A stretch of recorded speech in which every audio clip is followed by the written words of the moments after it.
Hey, what's going on, guys? John here. So is Donald Trump's son-in-law going to go bankrupt soon?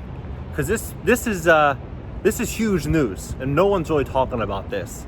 So before I get started, smash the like button, comment, and subscribe. This is going to be a very valuable lesson for a lot of new investors and a lot of even senior investors, people that have a lot of experience. I'm out front of one of his properties right now on 666 Fifth Avenue. Look at this. That is a behemoth. He paid $1.8 billion for this property in his late 20s. I'm gonna give you the backstory right now. It's 1.4 million square feet. His father, Charles Kushner, is a highly successful real estate investor that owned 22,000 apartments in the 90s.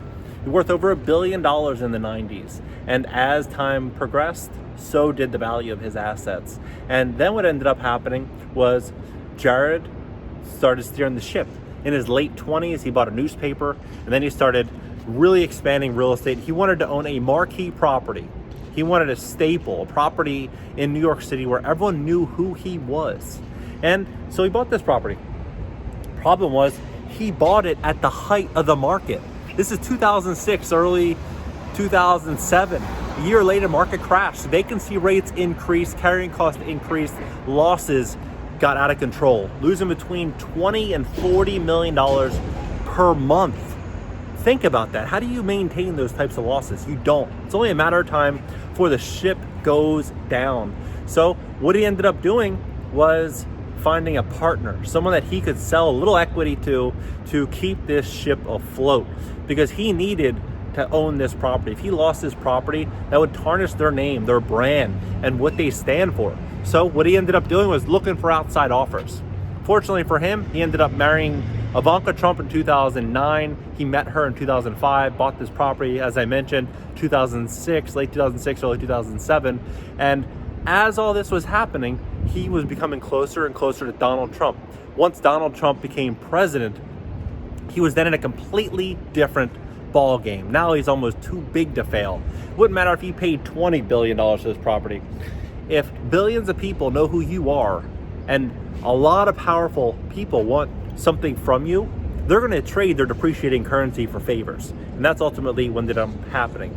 He got an offer from an insurance company in China, and he couldn't accept it because of political interest, conflict of interest. Then he sold 25% to the Qatari government, Brookfield, and that's when things started getting better for him. But now losses are happening again. There's no question about this.